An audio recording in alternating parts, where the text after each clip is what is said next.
Good morning to our learners. Our topic for today is in Chapter 3, Lesson 3 of your book, Composition of the Blood. So yesterday, the topic is all about the kinds of blood vessels. So now the topic is about blood. So blood vessel is the place where blood is passing through. Today, the discussion is the composition of the blood. So what does the blood contain? While riding your bike, you fall off and scrape your knee. Your knee strings and blood oozes from open wound. You go inside to clean the scrape. As you do, you wonder, just what is blood? Blood is a complex tissue.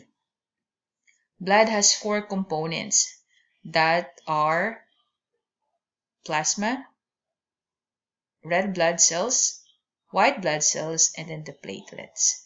About 45% of the volume of the blood is cell, and then the rest is plasma. So let's discuss that one further. So the first component of the blood is called plasma. Most material transported in blood travels in plasma. Plasma is the liquid part of the blood. So water makes up of 90% of plasma. Okay, and then the other percent is dissolved materials. Plasma carries nutrients such as glucose, fats, vitamins, and minerals. So plasma is responsible for carrying the materials such as glucose, which is from carbohydrates that we are partaking in our food, fats, vitamins, and minerals. So without the plasma, the nutrients from our food is not carried away in the entire body.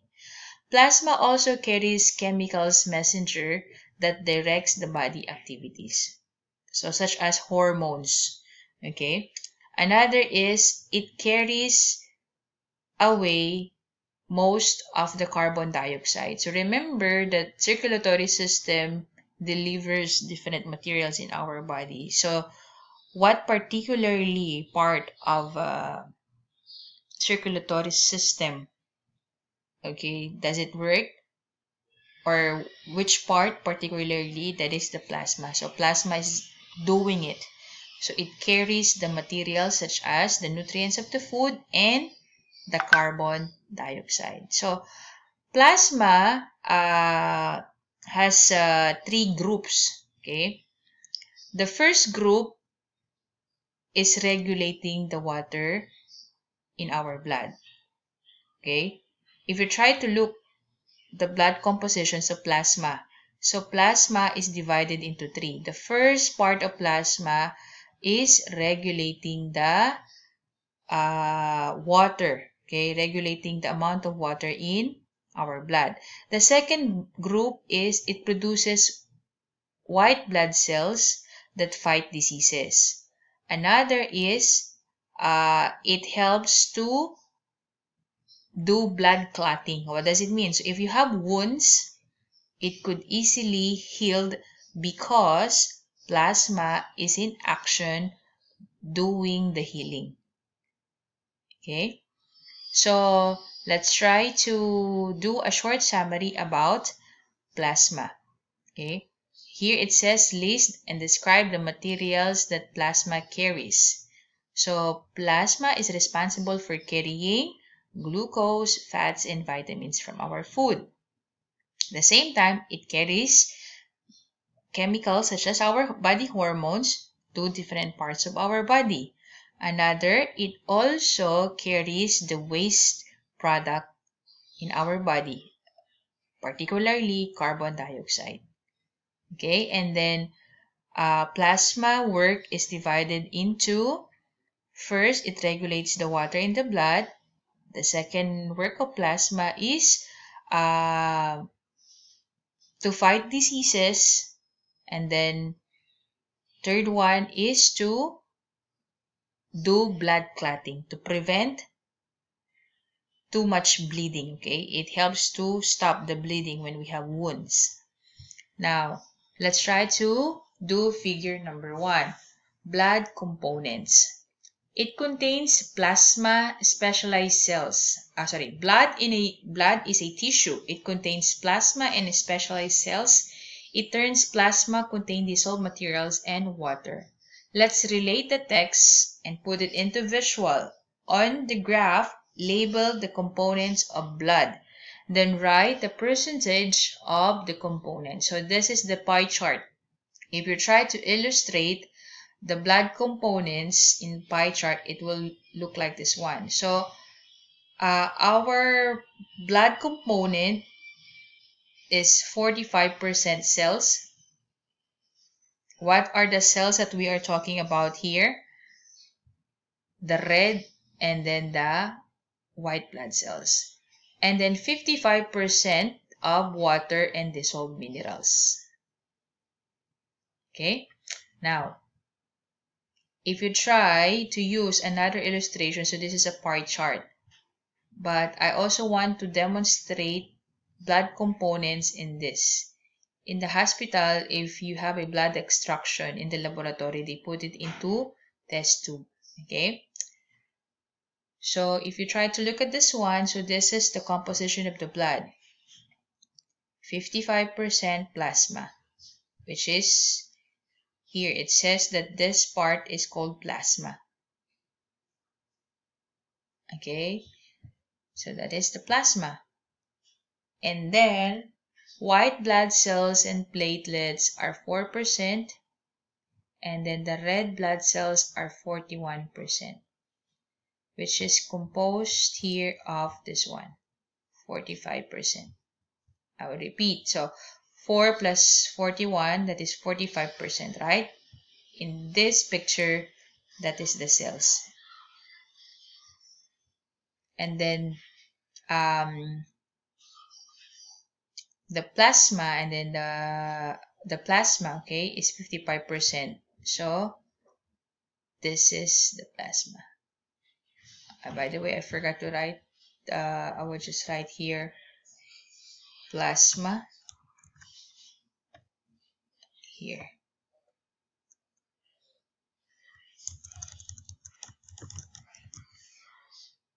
Okay, so that is 55% of your blood component. So if you want to use this illustration, it's up to you, or if you want to use this, it's the same.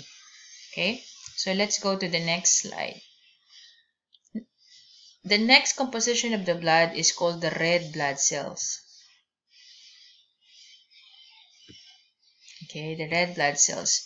Without the red blood cells, like those shown in figure 2, here, this is figure 2.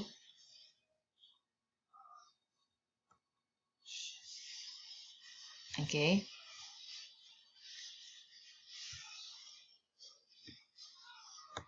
Without red blood cells, like in figure 2, your body cannot use the oxygen in the air that you are breathing.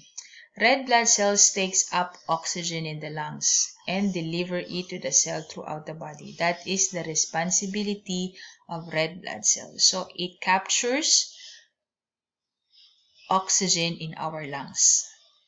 Okay, and red blood cell has its helper. We call it hemoglobin. So hemoglobin is helping red blood cells to capture the oxygen molecules in our lungs. It says here, when hemoglobin binds with oxygen, the cells become bright red. Without the oxygen in the cells, the blood will turn dark red.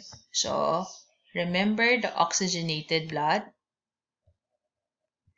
Hemoglobin is responsible, or the helper, of red blood cells to capture the oxygen. Blood will turn dark red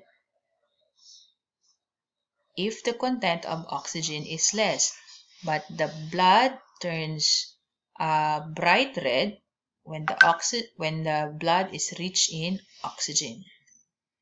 So the one responsible for this one is the helper of red blood cell, which is called hemoglobin. Okay, so where does red blood cells produce? Remember in your skeletal system topic, remember this picture? Red blood cells is produced in your red bone marrow. Okay, so our bone, specifically the red bone marrow, is responsible for making the red blood cells. That is the wonder of our body, that the bones, specifically the red bone marrow, is the one creating or producing red blood cells. Okay, so let's answer this one. Identify the main idea. Describe the function of hemoglobin in the blood. Hemoglobin is the helper that carries oxygen and release it to the body's cell. It also picks up some carbon dioxide as the waste product. Okay, so without the helper of red blood cells, oxygen will not carried out in the entire body. By the way, our red blood cells live 120 days or 4 months. So meaning our red bone marrow produce another red blood cells after 120 days. Okay? If we try to illustrate blood vessels, remember the blood vessels is just like a tube, right? That is a highway of the blood vessels. If you try to open the vessel, it looks like this one. So inside there is a red blood cells, there's a platelets. So all composition of the blood is inside the blood vessel. So let's try to do this one. Cell in the blood. In addition to red and white blood cells, blood contains platelets and fragments of cells.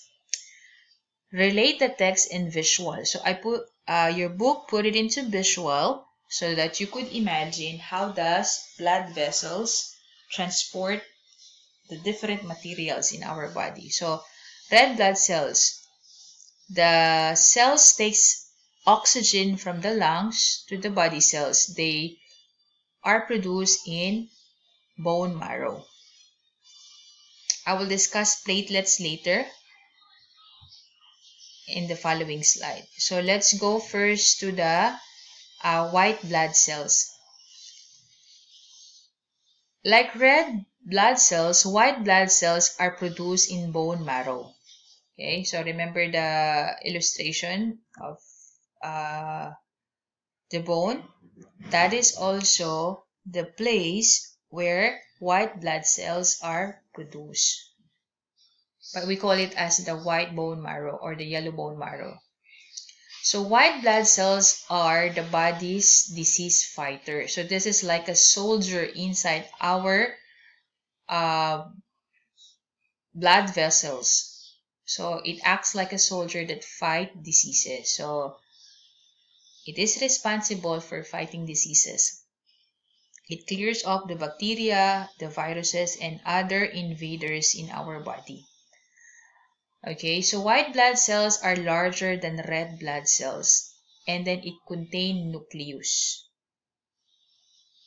They might live in a couple of days or months or even a year. So it depends how healthy your white blood cell is. The next component of the bloods there is called the platelets.